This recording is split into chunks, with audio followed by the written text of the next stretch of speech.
The woman standing outside the bunkhouse was holding her coat closed with both hands, like she was afraid something would fall out if she let go.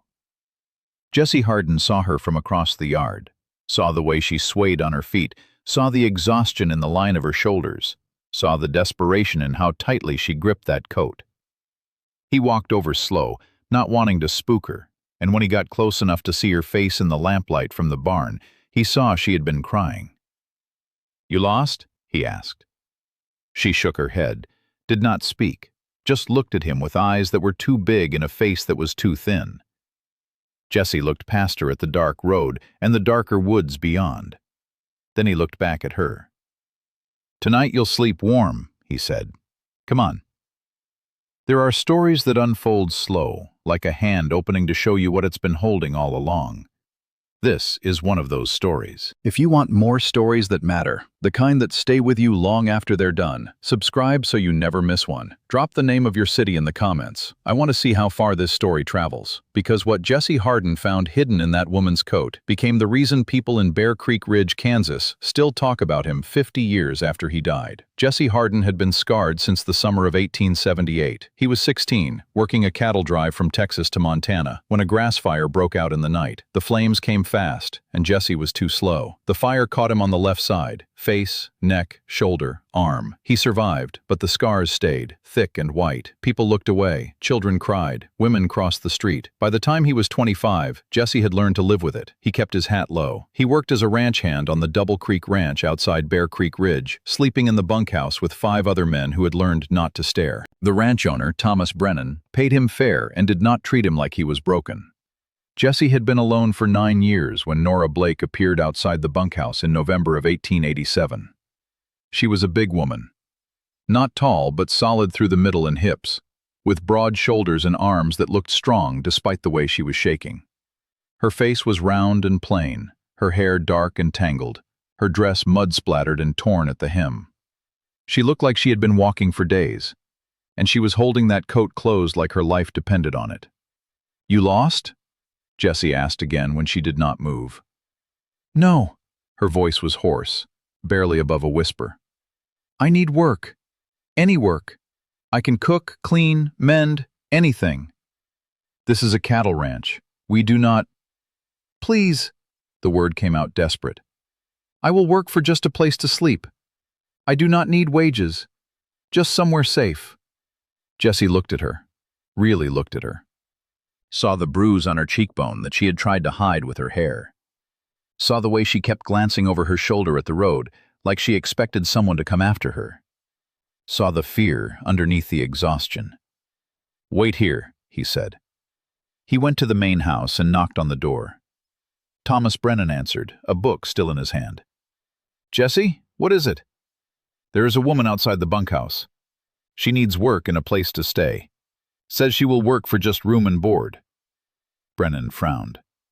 "What kind of woman shows up alone at night asking for work?" "The kind that is running from something." Jesse met his boss's eyes. "She has been beaten, recently, and she is scared." Brennan was quiet for a moment.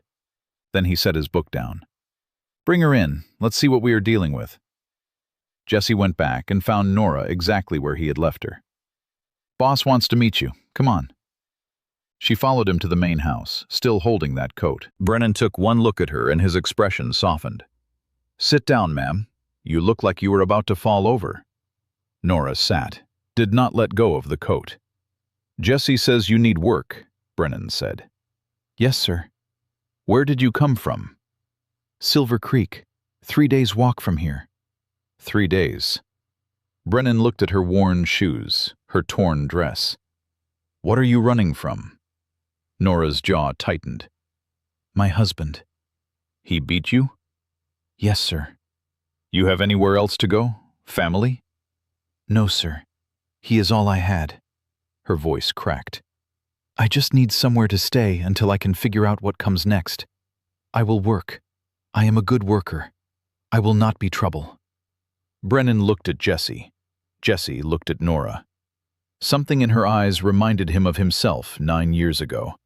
That look of someone who had been broken by the world and was trying to figure out how to keep going anyway. "We do not have a housekeeper position," Brennan said slowly. But my wife passed 2 years ago, and this house has been falling apart since. If you can cook and clean and keep things running, I will give you room and board and $10 a month. You can stay in the small cabin out back. It is not much, but it is warm and it has a lock on the door. Nora's eyes filled with tears. Thank you. Jesse will show you to the cabin. Get some rest tonight. You can start in the morning. Jesse took her to the cabin. It was small, one room with a bed, a stove, a table, and a chair. But it was clean, and the roof did not leak. He built a fire in the stove while Nora stood in the doorway, still holding that coat. You should be warm in about 10 minutes, he said. There is firewood stacked outside. Outhouse is 20 feet behind the cabin. Kitchen in the main house is open if you need food. Thank you, she said quietly. Jesse nodded and turned to leave. He was halfway out the door when he heard a sound that made him stop. A small cry. Not from Nora. From inside her coat. He turned around. Nora was looking at him with her eyes wide and her face white. What is in your coat? Jesse asked. Nothing. The sound came again. Definitely a cry. A baby's cry. Jesse stared at her. You have a baby in there? Nora's hands tightened on the coat. Please do not tell Mr. Brennan, please. He will send me away if he knows. I just need a few days, just until I figure out where to go, please. Jesse looked at her standing there shaking, holding a baby inside her coat. 3 days' walk from wherever she had run from. He thought about turning around and telling Brennan. He thought about what Brennan would do, probably let her stay anyway, because Brennan was a decent man. But he also thought about the look in Nora's eyes, the fear, the desperation. Let me see, he said. Nora hesitated. Then slowly she opened her coat. The baby was tiny, maybe 2 months old, wrapped in a thin blanket that had once been white but was now gray with dirt. The baby's face was red from crying, and when Jesse stepped closer, he saw that the baby's lips were chapped and cracked. When did you last feed her? Jesse asked. Him.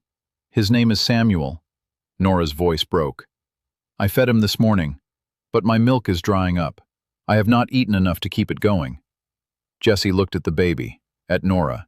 Then he made a decision. Stay here, he said. He went to the kitchen in the main house and found milk in the cold box and a clean cloth. He soaked the cloth in milk and brought it back to the cabin. Here, let him suck on this. It is not much, but it will keep him going until morning. Nora took the cloth with shaking hands. She sat down in the chair and unwrapped Samuel, and Jesse saw that the baby was too thin, his ribs visible under skin that was almost translucent. Nora pressed the cloth to his lips, and he latched on immediately, sucking desperately. You walked 3 days with a baby hidden in your coat, Jesse said. Yes. Why did you not tell Brennan? He would have helped. I was afraid. Men do not want women with babies. Babies are loud. Babies need things. I thought if I could just hide him for a few days, get my strength back, figure out a plan. She stopped, looked up at Jesse. Are you going to tell him? Jesse should have said yes.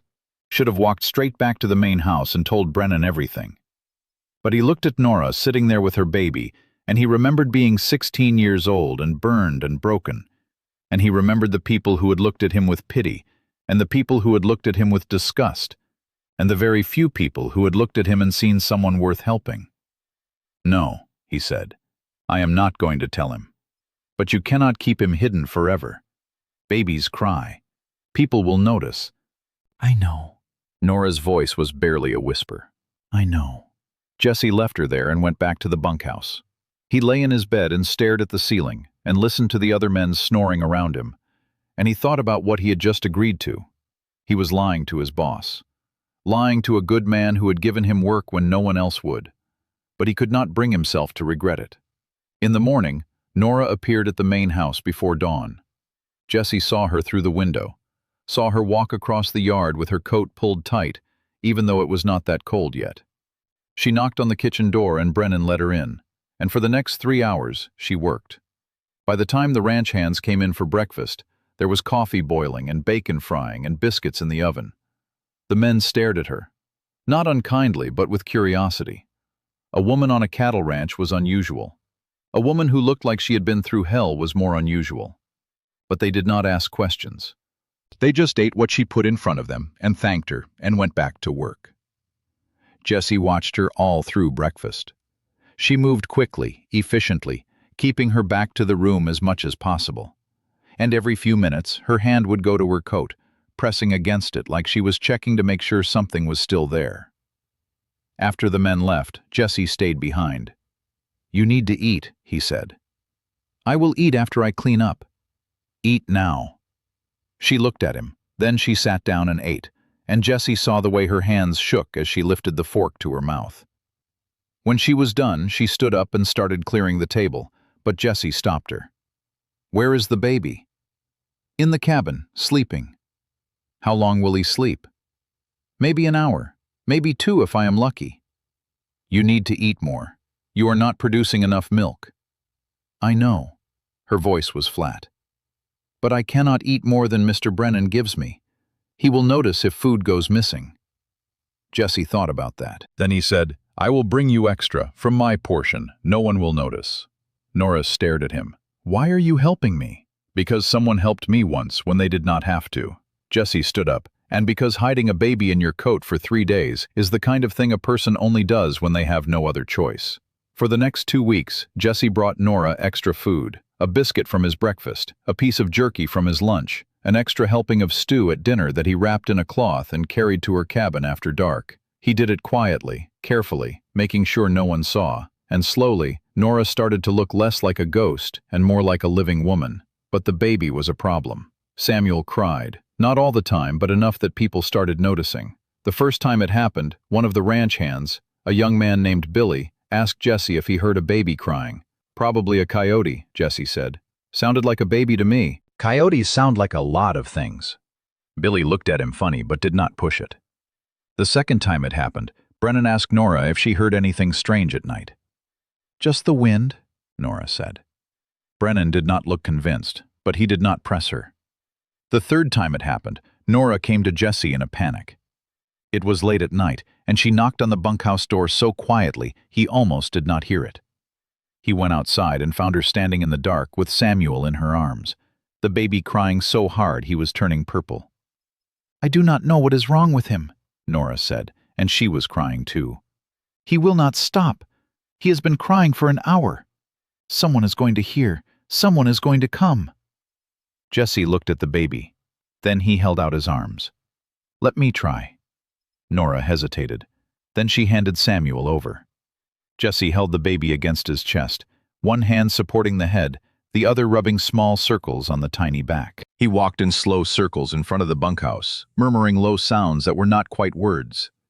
And slowly, Samuel stopped crying. His breathing evened out, his little fists unclenched. Within 5 minutes, he was asleep. Nora was staring at Jessie with her mouth open. "How did you—" "My sister had a baby when I was 14. Before the fire. I used to help her sometimes." Jessie looked down at Samuel's sleeping face. "Babies just need to know someone is there, that they are safe, that is all." He handed Samuel back to Nora. She took him carefully, like he was something precious and breakable. "Thank you," she whispered. "You cannot keep hiding him," Jessie said. "Brennan is going to figure it out soon. And when he does, you need to tell him the truth before he hears it from someone else." "I know." Nora looked down at her son.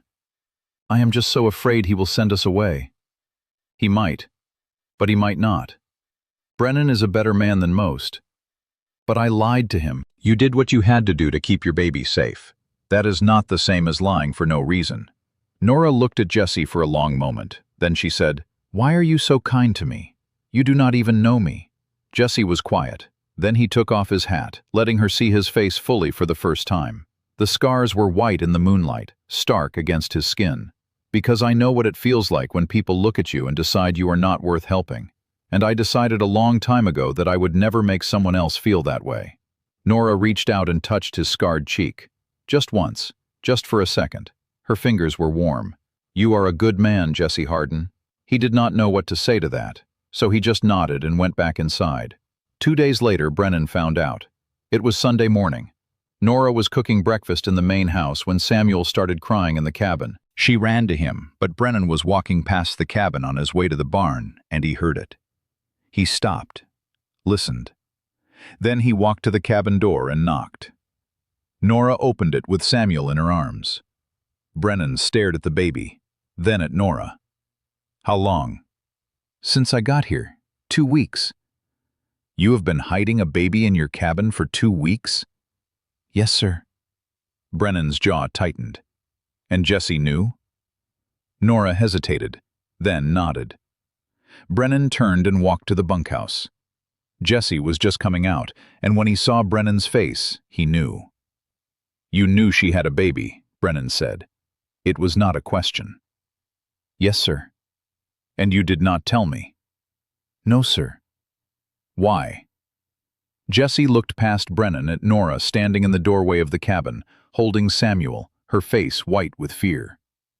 Then he looked back at his boss. "Because she was afraid.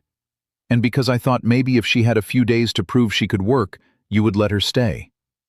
"So you lied to me?"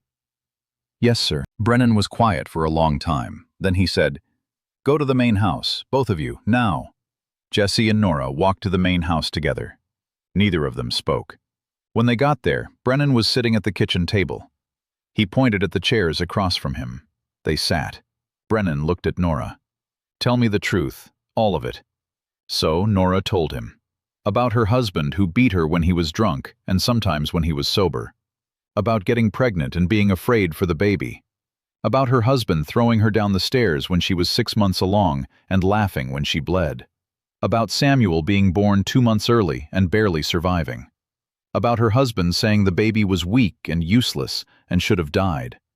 About the night 3 weeks ago when he grabbed Samuel and said he was going to drown him in the creek, and Nora hit him with a cast-iron pan and ran.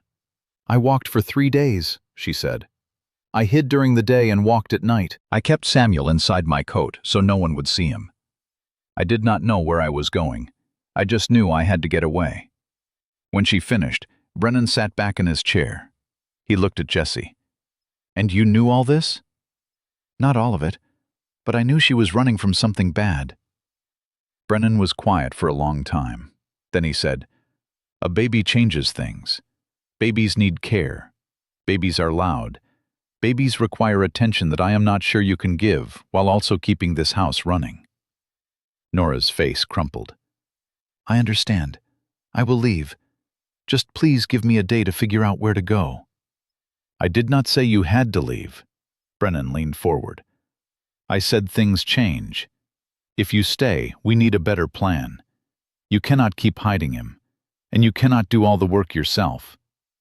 Nora looked up. "What?" "I will hire another hand to help with the outside work. That will free up Jessie to help you with the house and the baby during the day. You keep cooking and cleaning. Jessie helps mind the baby when you need it. We make this work properly instead of everyone pretending there is no baby." Jessie stared at his boss. "You are letting her stay?" "Yes, but no more lying, no more hiding. If something is wrong, you tell me. Understood?" "Yes, sir," Nora whispered.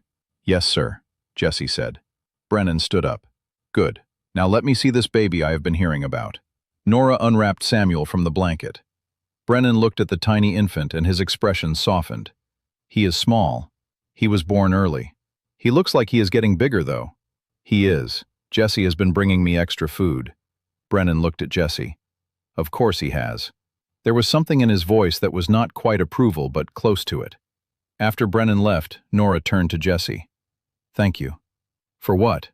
"For not running when you found out about Samuel. For bringing me food. For helping me keep him quiet. For—" her voice broke. "For seeing me as worth helping." Jessie looked at her holding her baby, and he thought about the night 2 weeks ago when she was standing outside the bunkhouse, holding her coat closed. He thought about how easily he could have turned her away, how close she had come to having nowhere to go. "You are worth helping," he said. "You and Samuel both." The weeks turned into months. Nora cooked and cleaned and kept the main house running like clockwork. Jessie helped with Samuel when Nora needed it, walking him in circles when he cried, changing his diapers, singing him songs his own mother had sung to him before she died. The other ranch hands found out about the baby and took turns bringing Nora things they thought she might need. A blanket one man's wife sent. A wooden rattle another man carved. A tiny jacket a third man bought in town. Samuel grew. By Christmas he was 4 months old and starting to smile. By spring he was sitting up. By summer he was crawling. And Nora grew too, not bigger, but stronger. The fear in her eyes faded. She laughed sometimes. She sang while she worked.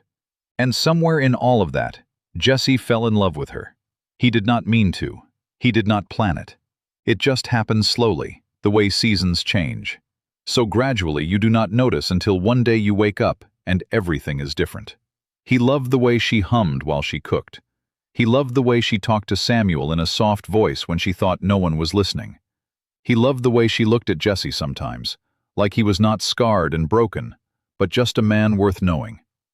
In October of 1888, nearly a year after Nora arrived, Jesse asked her to marry him. He did it badly. They were in the barn, and Samuel was asleep in a basket on a hay bale, and Jesse just blurted it out. "I want to marry you." Nora stopped mucking the stall and looked at him. "What?" "I want to marry you, you and Samuel. I want to be a family." "Jesse, I know I am not much to look at. I know people stare. I know children cry when they see me. But I would be good to you. I would take care of you. I would love Samuel like he was my own. I would—" Nora crossed the barn and kissed him. When she pulled back, Jesse was staring at her with his mouth open. "Is that a yes?" "Yes," she was crying. "Yes, 1,000 times yes." They were married in November in the small church in Bear Creek Ridge. Samuel, almost a year old, sat on Nora's lap during the ceremony and clapped when the preacher said they were married. The whole town came, not to judge but to celebrate. Because by then everyone knew the story, how Nora had walked 3 days with a baby hidden in her coat, how Jesse had found out and kept her secret, how Brennan had found out and let them stay, how Jesse and Nora had fallen in love over dirty diapers and late-night baby crying, and 100 small kindnesses that added up to something permanent. When the ceremony was over, Jesse kissed his wife in front of everyone, and when they walked out of the church, Samuel was riding on Jesse's shoulders, laughing. They lived in the cabin for another year before building a house on land Brennan gave them. 3 rooms at first, then 5 as more children came. 2 daughters and another son they named Thomas, after Brennan. Samuel grew up strong and loved. He never remembered being hidden in a coat. He just remembered his father's scarred face bending over him at night to tell him he was safe. People in Bear Creek Ridge talked about Jesse and Nora Hardin for 50 years. They talked about the night she appeared with a baby hidden in her coat. They talked about what Jesse said, "Tonight you'll sleep warm," before he even knew what she was hiding.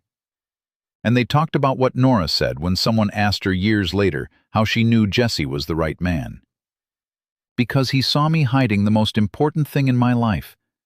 And instead of judging me for it, he helped me protect it. He did not ask me to choose between safety and my baby. He figured out how to give me both. That is the kind of man you build a life with." Nora Hardin died in 1932 at the age of 67. Jesse died 6 months later. They were buried side by side on the hill overlooking the house Jesse built. In the house, in a trunk in the bedroom, their children found the coat Nora had worn the night she arrived. She had kept it all those years. Inside the pocket was a note in Jesse's handwriting. "For the woman who walked 3 days to save her baby. For the woman who trusted me with her secret. For the woman who saw past my scars and loved me anyway. You are worth everything."